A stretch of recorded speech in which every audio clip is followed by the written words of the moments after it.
तो फिल्म की शुरुआत में हम एक प्यारी सी लड़की को देखते हैं जो अपनी गाड़ी को चलाकर कहीं पर जा रही थी और थोड़ा सा परेशान भी थी। और तभी उसे अपने डॉक्टर की कॉल आती है जो कहती है, सीडी, तुम्हें आज मुझसे मिलना था। आज हमारी अपॉइंटमेंट थी। मैं जानती हूँ तुम अपनी एक एम्प्लॉय की मौत की वजह से बहुत ज़्यादा दुखी हो। वह कहती है, हाँ मैं ठीक हूँ, और हाँ मुझे बहुत दुख हुआ। वह थोड़ी थोड़ी मेरे जैसी दिखती थी। डॉक्टर कहती है, तुम्हें जल्दी यह हादसा भूलना होगा। इन सब का तुम्हारे काम पर बहुत असर होगा। सीडी अभी भी कुछ भी भूल नहीं पाई थी। अब हमें इस कहानी में एक और कैरेक्टर को दिखाया जाता है जिसका नाम कोल था, जो कि एक किसान था और पौधों की दुकान पर काम करता था। और सीडी भी एक पौधा खरीदना चाहती थी और किस्मत से वो कोल की दुकान पर पहुंच जाती। अब जाते ही उसे एक पौधा पसंद आता है। कोल कहता है, अच्छा तुम्हें ये पौधा पसंद आया है, पर हाँ देखो, इस पौधे को तुम्हें 2 या 3 दिन में पानी देना होगा, वरना ये पौधा मुरझा जाएगा। सीडी कहती है, अरे नहीं, मैं फिर यह पौधा नहीं ले सकती, क्योंकि मुझे अपने काम की वजह से घर से 2 या 3 महीने बाहर रहना होता है। कोल उसकी बात सुनकर कहता है, तो मैडम आपके लिए यहाँ कोई पौधा नहीं है, क्योंकि कोई भी पौधा अब तक ऐसा पैदा ही नहीं हुआ जो पानी के बगैर सरवाइव कर सके। अगर हाँ आप चाहे तो ये प्लास्टिक का पौधा ले सकती हैं। उनके बीच जब बहस हो रही थी तभी एक लेडी आती है जो इस दुकान की मालिक थी जहाँ पर कोल काम किया करता था। उन्होंने सीडी को उनका पसंदीदा पौधा दे दिया। अब वो लेडी कोल से कहती हैं, मैं तो समझी थी तुम उस लड़की का नंबर लोगे, वो तो कितनी प्यारी थी, और तुम उससे उल्टा बहस कर रही थी। कोल कहता है, सॉरी मैडम, मैं यहाँ पर यह काम करने थोड़ी आता हूँ। खैर, वो उस लेडी के कहने पर उसके पास चला जाता है जो बस जाने ही वाली थी। वो उसकी गाड़ी के आगे आके गाड़ी को रोकता है और जो पौधा सीडी ने उससे खरीदा था वह गिरकर टूट जाता है। अब कोल डायरेक्ट ही सीडी से पूछता है, क्या तुम मेरे साथ कॉफ़ी पियोगी? सीडी यह सुनकर हैरान थी, ना जान पहचान, फिर भी यह मेरे साथ कॉफ़ी पीना चाहता है। और सीडी भी मान जाती है और उसके साथ कॉफ़ी पीने के लिए तैयार थी। ये दोनों कॉफ़ी पीते हुए बहुत सी बातें करते हैं। सीडी अपने बारे में बताती है कि मुझे अक्सर अपने काम की वजह से घर से दूर रहना पड़ता है। कोल उसे बताता है कि मुझे भी फसलें उगाने के अलावा हिस्ट्री पढ़ने का बहुत शौक है। ये दोनों बहुत सी बातें करते हैं। सीडी कहती है, कभी भी मुझे किसी चीज़ से डर नहीं लगा। कोल कहता है, अच्छा तो ये बात है, चलो ये सीढ़ियाँ देख रही हो, चलो मेरे साथ रेस लगाओ। अगर तुम मुझसे हार गई तो तुम्हें बताना होगा कि तुम्हें किस चीज़ से डर लगता है। ये दोनों अब सीढ़ियाँ चढ़ने लगते हैं, जिसमें सीढ़ी कोल से आगे थी वो जीत जाती है। कोल ये देखकर काफ़ी हैरान था, पर उसे सीढ़ी के बारे में जानकर ये सब अच्छा लग रहा था। वो बताती है कि मैं अपनी मॉम के साथ बचपन में अपना शहर छोड़कर आ गई। मेरी मॉम बहुत बहादुर थी, मैं भी उनकी तरह बनना चाहती हूँ। बातें करते करते वो सारी रात गुजारते हैं, जिसमें दोनों अपने दुख सुख एक दूसरे से बांट रहे थे। कोल इन सब चीज़ों से बहुत खुश था कि उसकी ज़िंदगी में कोई आ गया है, वो भी सीढ़ी जैसी लड़की, इतनी प्यारी। और अब जब वो घर जाता है तो अपने घर जाकर अपने मॉम डैड और बहन को बताता है, मगर उसके घर वाले बहुत खुश थे। कोल सीढ़ी के पीछे पागल हो चुका था। वो दिन रात उसको मैसेज किया करता था। उसके मॉम डैड उसको समझाते हैं कि देखो, ऐसे तुम्हें मैसेज नहीं करने चाहिए, थोड़ा इंतज़ार करो। कोल भी उनकी बात को अब समझ गया था। कोल भी अब सीडी को कोई मैसेज नहीं करता, मगर कोल को भी सीडी का कोई मैसेज नहीं आया था। अब बहुत दिन गुजर गए थे। कोल अब काफ़ी परेशान रहने लगता है। उसका अब किसी काम में दिल भी नहीं लग रहा था। तभी उसे याद आता है कि उसका इन्हेलर सीडी के पास रह गया है, जो उसे सांस देने में मदद देता है। कोल को सांस की बीमारी थी। अब कोल अपने इन्हेलर से सीडी को ट्रैक करता है, उसकी लोकेशन पता करता है, क्योंकि कोल अपने इन्हेलर में ट्रैकर लगाकर रखता है। उसे पता चल गया था कि सीडी लंदन में है। कोल को ये बात पता चलते ही तो उसकी मॉम कहती हैं, तुम्हें जाकर उसको सरप्राइज़ देना चाहिए, वो तुम्हें देखकर बहुत खुश होगी। मगर कोल बेचारा कभी भी किसी दूसरे शहर में नहीं गया था, लेकिन इस बार वह अपनी मॉम की बात को मान जाता है और लंदन में पहुंच गया था। वो एयरपोर्ट पर उतरता है, वहाँ उसे कुछ आदमी पकड़ कर ले जाते हैं और टैक्समैन के नाम से पुकार पुकार रहे थे। वो कोल को बेहोश करके अपने साथ ले गए थे। अब कोल कोल को होश आता है तो वो आदमी कहता है, पहले तुमने हमारे एक आदमी को मार दिया, फिर हमारा सामान चुराया, और अब पासपोर्ट पता नहीं तुम क्यों हमारे बॉस के पीछे पड़े हो। कोल उस आदमी से कहता है, अरे नहीं यार, मैं कोई टैक्समैन नहीं हूँ, तुम्हें कोई गलत फहमी हुई है। मैं तो सीधा साधा सा एक किसान हूँ जो लंदन में अपनी दोस्त से मिलने आया हूँ। वो आदमी कहता है, अच्छा तुम एक्टिंग अच्छी कर लेते हो, मगर तुम अब हमसे नहीं बच सकते। कोल उसे कहता है, मैं झूठ नहीं बोल रहा, तुम मेरा पासपोर्ट भी चेक कर सकते हो। तभी वो आदमी कोल को और ज़्यादा मारने लगता है। तभी वो आदमी उसको डराने के लिए उस पर कीड़ा छोड़ने वाला था। तभी उधर से सीढ़ी आ जाती है जिसने उस जगह का दरवाज़ा तोड़ दिया था और आकर उस आदमी को पीछे से मार देती है। उसने चेहरे पर नकाब पहना हुआ था। कोल को भी उसने बचा लिया था और जब वो अपने नकाब उतार के दिखाती है तो कोल कहता है, सीढ़ी तुम यहाँ पर क्या कर रही हो? सीढ़ी कहती है, ये सब मैं तुम्हें बाद में बताऊंगी। इसके बाद वो अपनी गन से एक एक को मार दे रही थी और कोल को भी एक गन देती है और कहती है, यह सबको मारना मेरे अलावा। वो उसे यहाँ पर अपने काम के बारे में बताती है। कहती है कि मैं CIA की एजेंट हूँ। हमारी एजेंसी के लिए इन्होंने जाल बिछाया था जिसमें तुम फंस गए। ये तुम्हें टैक्समैन समझ रहे थे, पर इन्हें क्या लगता है मैं इनके जाल में फंस जाऊंगी? ऐसा हो ही नहीं सकता। कोल ये सब बातें सुनकर परेशान था। वो सोचता है, क्या सीडी ने उससे झूठ बोला? यहाँ पर हमें पता चलता है कि टैक्समैन कोई और नहीं, सीडी ही है। अब टैक्समैन क्या कहानी थी, ये हमें आगे जाकर कहानी में पता चलेगा, जिसको वो लोग ढूंढ रहे थे। पर खैर, किसी तरह सीडी बचाकर कोल को ले आती है।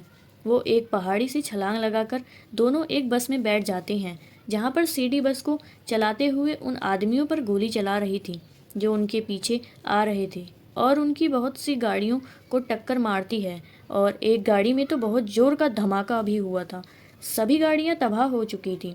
तभी एक गुंडा बस के अंदर आ जाता है और सीडी को मारने ही वाला था, लेकिन कोल ने सीडी को की जान को बचा लिया था। दोनों उन गुंडों से बचकर आगे निकल गए थे। सीडी अब एक जगह पर बस को रोकती है। कोल उससे कहता है, तुम झूठी हो, तुमने मुझे झूठ बोला है, तुमने मुझे गलत बताया अपने बारे में। सीडी कहती है, नहीं, मैंने तुम्हें वो सब बताया जो आज तक मैंने किसी को नहीं बताया था। जिस पर कोल कहता है, वो अच्छा, तो इसका मतलब है मैं दुनिया का सबसे बड़ा बेवकूफ़ इंसान हूँ जिसने सीडी जैसी लड़की पर यकीन कर लिया। अब मुझे तो लगता है मुझे यकीन ही नहीं करना चाहिए था तुम पर। और वो कहानी जो तुमने अपने एम्प्लॉय के बारे में बताया था कि वो मर गई थी, वो भी झूठी लग रही है मुझे। सीडी कहती है, हाँ, वो कहानी झूठी है, क्योंकि अपने एम्प्लॉय को मैंने खुद मारा था, क्योंकि वो उन लोगों से मिली हुई थी जो मेरे दुश्मन थे। उसने मुझे धोखा दिया था।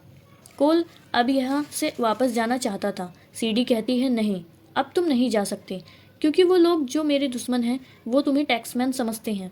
तुम्हें मेरे साथ चलना होगा। सीडी कोल को लेकर पाकिस्तान के हैबर पास आ गई थी। वहाँ पर इन्हें एक आदमी से मिलना था। अब वो आदमी सीडी को बताता है कि जिन लोगों ने तुम्हें पकड़ा था उन्होंने एक ही हैशटैग को चुराया था जो एक बायोकेमिकल हथियार है और बहुत खतरनाक भी। पर अगर गलत आदमी के हाथ में आ गया तो बहुत कुछ तबाह हो जाएगा। और अब वो काम सिर्फ एक ही आदमी करवा सकता है जिसका नाम लेविक है। अब वो आदमी लेविक की सारी कहानी बताता है। यहाँ पर लेविक के बारे में पता चलता है कि वो फ्रांस की खुफिया एजेंसी के लिए काम करता था और फिर बाद में उसने खुद के लिए काम करना शुरू कर दिया, जिसमें हथियार को खरीदो और कत्ल जैसी आम बात थी। वो आदमी सीडी को लेविक के बारे में सब कुछ बताकर कहता है, अगर तुम उसे पकड़ना चाहती हो तो जरा ध्यान से, वो बहुत ही खतरनाक आदमी है। अब जब वो आदमी सीडी से बातें कर रहा था तो सीडी कहती है कि मुझे तुम्हारी मदद की ज़रूरत है, मुझे तुम्हारे कुछ आदमी चाहिए। तभी उस आदमी को पीछे से आकर कोई लाल शर्ट वाला आदमी मार देता है और कोल और सीडी को अपने साथ जाने को कहता है। तभी एक और आदमी पीछे से आकर लाल शर्ट वाले आदमी को मार देता है और वो आदमी इन दोनों को अपने साथ ले जाने की कोशिश करता है।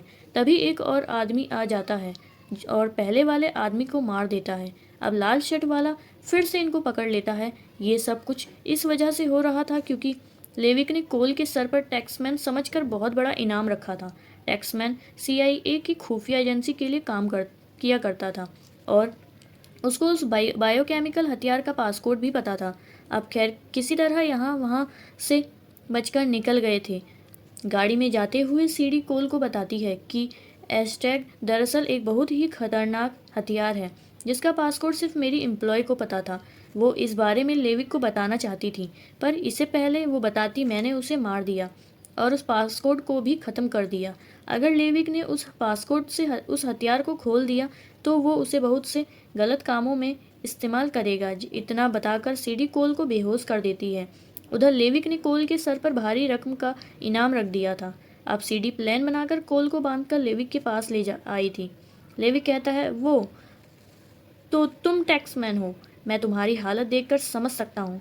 एक वक्त में मैं भी सीआईए के लिए काम करता था। जब उनका काम निकल जाता है ना, तो सीआईए वाले ऐसे ही अपने आदमियों को छोड़ देते हैं। मेरे साथ भी कुछ ऐसे ही हुआ था। पर खैर छोड़ो, मुझे जल्दी से पासकोड बताओ। वहीं पर सीडी लेविक से कहती है, जब जब तक तुम मुझे मेरे इनाम के पैसे मुझे नहीं दोगे, तब तक मैं इस पे नज़र रखूंगी। इस तरह सीडी भी कोल के साथ लेविक के प्लेन में आ गई थी। मगर जल्द ही लेविक के आदमियों को पता चल जाता है कि कोल और सीडी आपस में मिले हुए हैं, और इस वजह से प्लेन में ही लड़ाई हो जाती है। सीडी बहुत ही बहादुरी से लेविक के आदमियों का मुकाबला कर रही थी, तभी उसे लड़ते हुए चाकू लग जाता है और वो जख्मी हो गई थी। ये देखकर कोल सीडी को बायोकेमिकल वाले ब्रीफकेस को लेकर चलते हुए प्लेन से छलांग लगा देता है। अब जब सीडी को होश आता था तो वो एक जंगल में थे। उसे ये जानकर बहुत अच्छा लगा कि कोल ने उसकी जान बचा ली। अगली सुबह लेविक और सीआईए के आदमी इन दोनों की तलाश में थे, क्योंकि इन दोनों के पास बायोकेमिकल हथियार वाला ब्रीफकेस था। ये दोनों जंगल में थे। अब वहाँ पर सीआईए और लेविक के आदमियों के बीच लड़ाई हो जाती है। यहाँ पर सीडी सिर्फ एक ही चीज़ को बचा सकती थी, कोल को या फिर ब्रीफकेस को। उसने कोल को चुना था।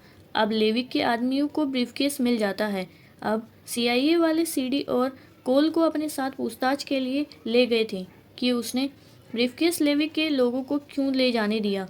अब सीआईए और एफबीआई के एजेंट ये फैसला करते हैं कि वो लेविक को पासकोड का आधा हिस्सा बताएंगे, जिसको बताने उसको एक होटल में बुलाने वाले थे ताकि वहाँ पर उसे पकड़ सकें। और इसी के लिए वो कोल की मदद मांगते हैं, क्योंकि लेविक की नज़र में कोल ही एक टैक्समैन था जिसको पासकोड का पता था।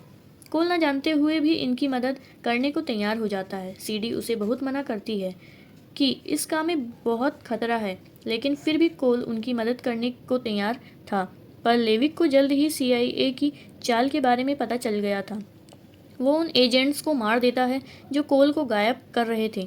अब वो कोल के पास जाता है, कहता है, चलो पासकोड बताओ या फिर मैं अपना तरीका इस्तेमाल करूं।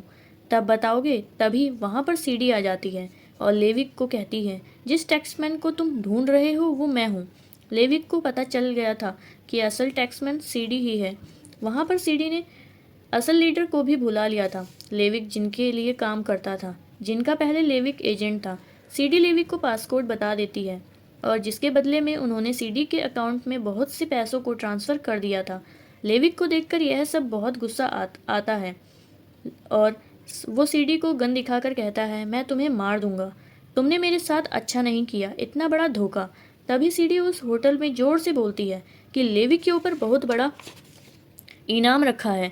इतना सुनकर वहाँ पर जितने भी लोग थे लेविक के पीछे पड़ गए थे, और वहाँ पर इसी वजह से लड़ाई हो जाती है। लेविक के लोग ब्रीफकेस के लेना चाहते थे, जबकि दूसरे लोग वहाँ पर लेविक को पकड़ रहे थे।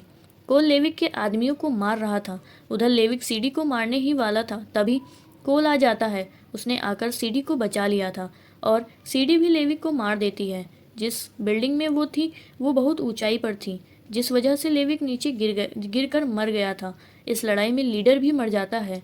कोल और सीडी ने उस बायोकेमिकल हथियार को भी बचा लिया था। आखिर में हमें कोल और सीडी को दिखाया जाता है जो एक साथ बैठकर अपनी फैमिली के साथ खाना खा रहे थे, और फिर जिसके बाद हंसी खुशी जिंदगी गुजारने लगे थे। और इसी हैप्पी एंडिंग के साथ इस मूवी की कहानी यहीं पर खत्म हो जाती है।